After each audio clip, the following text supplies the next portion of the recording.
So they wanted you to take your name off a paper to retract your authorship of a paper. Why?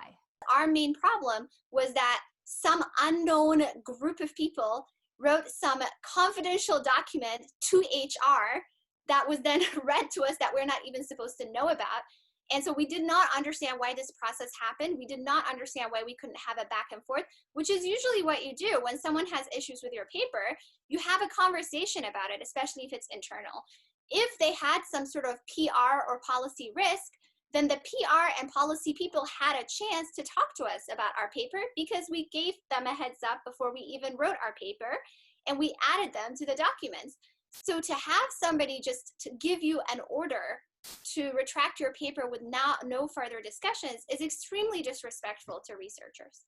So did you resign or were you fired?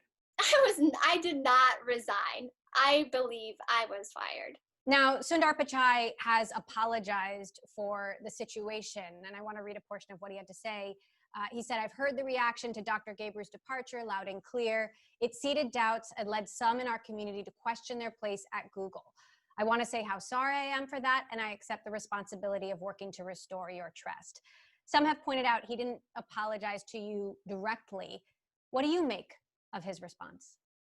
According to me, I mean, I tweeted about it. This is not an apology. There are a number of issues. First of all, he discussed my departure. It's a little bit more gaslighting, right? So how did my departure happen? It's not like a weather event like Jack Clark mentioned. It was caused by certain people. And they immediately terminated me in the middle of my vacation and did not even have my corporate access. I don't even know what events I've signed up for because I can't access my calendar. So he did not apologize for that. What he's sorry for, if you read the statement, is for the fact that this seeded doubts. He did not say we apologize for how we treated her and what we did. He is apologizing for the backlash that they are currently receiving. This is not an apology. Secondly, he talks about de-escalation strategies.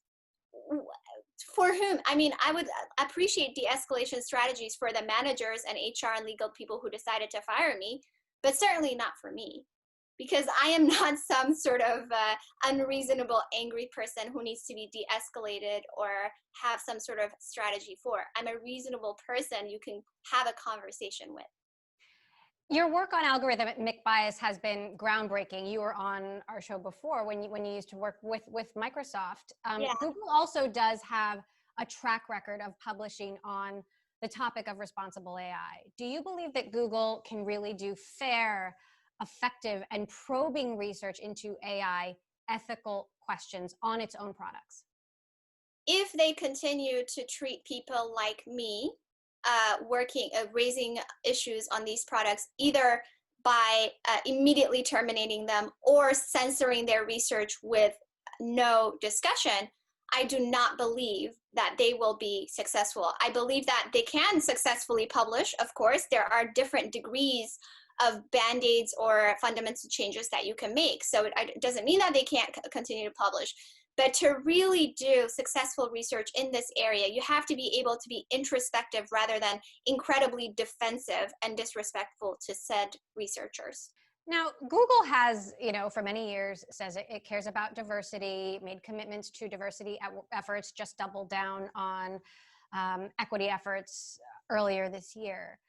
What does this situation and the issues around your departure say about the way Black employees and employees from underrepresented groups are treated at Google? I think they cannot continue to say they quote unquote care about diversity. People have been saying they care about diversity forever, but the numbers speak for themselves. And the way my situation was handled speaks for itself right after they decided to make these equity commitments. So I don't believe any of it. And that's what I wrote. That's partly what I was trying to say in my email. There's really no incentive whatsoever for them to do anything about it. So we should stop believing that corporations of their own volition will do something about this. So what's next for you? Yeah, I I want to figure out what's going on. I want to take a breather. That's really right now what I'm thinking about. Do you still plan to present the paper that started this whole controversy? There's an upcoming conference, as I understand it, in March, where you might do that. If it gets accepted to this conference because it's undergoing peer review, absolutely. I did not expect the paper to have these kinds of waves. In fact, I was waiting for the reviews to come, and I was waiting for feedback from more than 28 researchers that we sent around in and out of Google to incorporate it before we put it out there. But now it's out there, it's leaked, people are reading it. I was hoping to incorporate feedback before we did it. But yeah, of course, I'm going to publish it after all this.